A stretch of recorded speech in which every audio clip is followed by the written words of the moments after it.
สวัสดีครับအားလုံးပဲမင်္ဂလာပါဒီနေ့ပြောမယ့်အကြောင်းအရာကတော့ group 2မှာရှိတဲ့ပြည်အကြောင်းအရာတွေကိုမိတ်ဆက်ပေးမှာဖြစ်ပါတယ် group 2မှာရှိတဲ့ကြီးတွေအားလုံးကို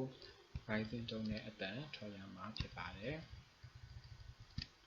group 2မှာတော့ပြည်အလုံးကြီး17လုံးရှိပါတယ် group 2မှာရှိတဲ့ပြည်ပုံစံလေးတွေကတော့အောက်ပါအတိုင်းဖြစ်ပါတယ်တစ်လုံးချင်းစီကြည့်ကြရအောင်ရှစ်လေးလို့ဆွဲရပ်ပင်ဆွဲတယ်ပေါ့နော်ပုံစံကြည့်လိုက်တယ်ขอไข่ขอไข่ขอไข่ရှေ့ Ryzen အနောက်လို့တော့မှာအဓိပ္ပာယ်ကတော့ဥပါကြဥပဲဥငုံဖြစ်ပါတယ်အဲ့ဒီရဲ့ဥပါနောက်တစ်လုံးကြည့်မယ်ဆိုရင်ကာကြီးရပ်ပင်လေးလိုပါသူ့အဓိပ္ပာယ်ဘာများဖြစ်မလဲဆိုရင်အလင်းပုံစံဆိုတဲ့အတွက်ပုံပါပါပြီเนาะအဓိပ္ပာယ်ကတော့ပြီးတော့အတန်ထွက်မယ်အရှိကRyzen အနောက်ကလို့တော့ขอขวดขอขวดขอขวดขวดขวดကိုမြင်ထားရသည့်တတန်နဲ့ထွက်စေခြင်းလို့ပါအဓိပ္ပာယ်ကတော့ပလင်းဖြစ်ပါတယ် group 1မှာတင်တော့ကမိတ်ဆက်တင်တော့ပြောတဲ့အတိုင်းပဲ44လုံးမှာထိုင်းပြီး44လုံးမှာ42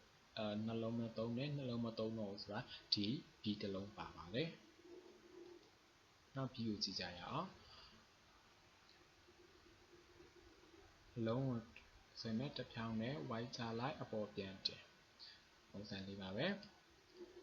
ဒီပုံမှာအဓိပ္ပာယ်ကတော့ဒီဟာလေးပါဘာများဖြစ်မလဲသူ့ရဲ့ပြည်အတန်ဘာများဖြစ်မလဲကြည့်ကြရအောင်အရှိက Ryzen 3အနောက်ကလိုတော့ချောချင်းချောချင်းချောချင်းဒီပုံကတော့တိတ်မပေါ်ဘူးထင်ပါတယ်အဓိပ္ပာယ်ကတော့လင်းကွင်းပါ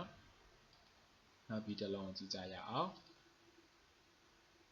အဝိုက်လေးကိုဆွဲပါပြီးရင်ကောကင်ဆွဲတဲ့ပုံစံမျိုးလေးနဲ့ဆင်ပါတယ်အဓိပ္ပာယ်ကိုကြည့်မယ်ဒါတိတ်မပေါ်ဒီမှာတော့အိတ်ရဲ့လက်ကင်လေးပါပါတယ်သူရဲ့ဘီကတော့နှစ်ခုလုံး Ryzen 3နဲ့ဒါပေမဲ့အရှိကတရအရှိအနောက်ကတရအတူဆိုတဲ့အတွက်အရှိကအတန်ရှိဆိုတရအရှိဖြစ်တဲ့အတွက်အတန်ရှိနဲ့အတန်ထွက်လို့ရတယ်အနောက်ကတော့အတန်အမြန်ထွက်ရပါမယ်ထောထုံထောထုံထောထုံအဓိပ္ပာယ်ကတော့အိတ်ပါဒီလိုအိတ်ကိုပြောတာပါကြောပွေးတို့ပါတော့အဲ့လိုမျိုးမရပါဘူးနောက်ပြီးတစ်လုံးမှာဒီကတော့ကြောချမ်းဆွဲတဲ့ပုံစံနဲ့ဆင်ရပါမယ်ဒီလိုကတော့နည်းနည်းfont ကြောင့်တမျိုးဖြစ်ကြောချမ်းဆွဲတဲ့ပုံစံအတိုင်းအဝိုင်းဆွဲ font ချပြီးတော့မှကြောချမ်းဆွဲသလိုကုန်းတက်ပြီးမှဒီလိုအဝိုင်းလေးဆွဲပါမယ်အောက်ကတော့ဒေါ်ချတာတော့ပ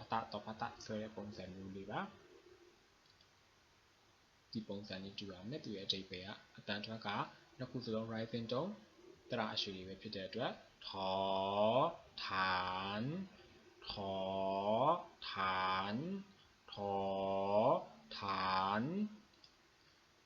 ฐานတစ်လုံးနဲ့ဆိုအခြေတွေပါလဲသုံးပါတယ်အောက်ခြေ base base ပေါ့နော်အဲ့လိုမျိုးတွေလည်းသုံးပါတယ်level တွေနဲ့တော့ပြောလို့พื้นฐานဆိုရင်အဲ့ဒါ basic level ကိုပြောချင်တာပါဒါကတော့ W လေးပုံစံမျိုးပါသတိထားရမှာကအဝိုင်းဒီအထဲမှာရှိရမယ်အချွန်ဒီအပေါ်ထိမတက်ရပါဘူးအဆုံးဒီအဝိုင်းရဲ့ level နဲ့တစ် level တည်းရှိနေရပါမယ်အဓိပ္ပာယ်ဒီပုံစံလေးစီသူ့ရဲ့အဓိပ္ပာယ်ပါလဲပေါ်သွားပါပြီအတန်ထွက်မယ်အရှိက Ryzen 3အနောက်က Fallen 3တရအတူเนาะအရှိက Ryzen 3တရအရှိအနောက်က Fallen 3တရအတူနောက်ထောင်ကြည့်ပါနည်းနည်းခတ်လို့ဒီတိုင်းအတန်ထွက်လို့မရလို့star ပြထားတာပါผอพึ่งผอพึ่งผอพึ่งအဓိပ္ပာယ်ကတော့ပြားဖြစ်ပါတယ်နောက်ဒီခုဒီဘီကလည်းခုနผอพึ่งလို့ပါပဲအဝိုင်းလေးကအထဲမှာရှိမဲ့ W လို့ဆွဲမယ်ဒါပေမဲ့ဒီ level ကအပေါ်ထိမရောက်ဘူးနောက်ဆုံးအဆုံးသက်သည်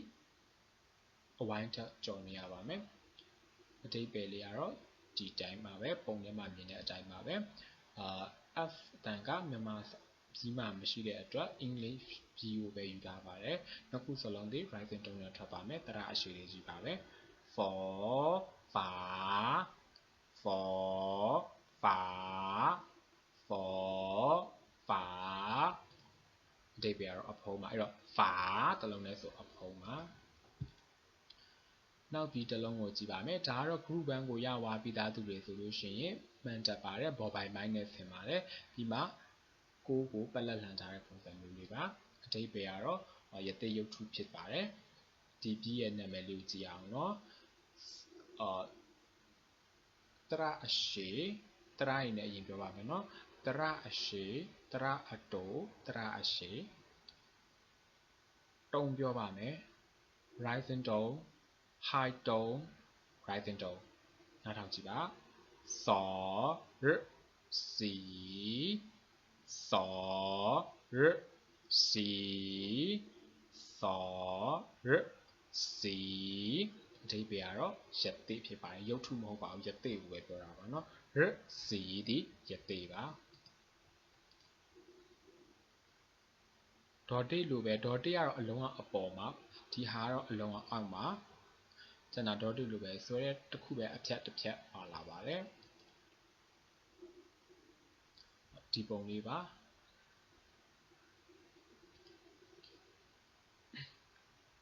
တုံးနေအရင်ပြောပြပါမယ် rising tone rising tone mid tone rising tone rising tone mid tone အကုန်လုံးကတရအရှိတွေကြီးပါပဲနားထောင်ကြည့်အောင်တန်ထွက်ကိုစောစာလာစောစာလာစောစာလာအဓိပ္ပာယ်ကတော့ဇယက်ဖြစ်ပါတယ်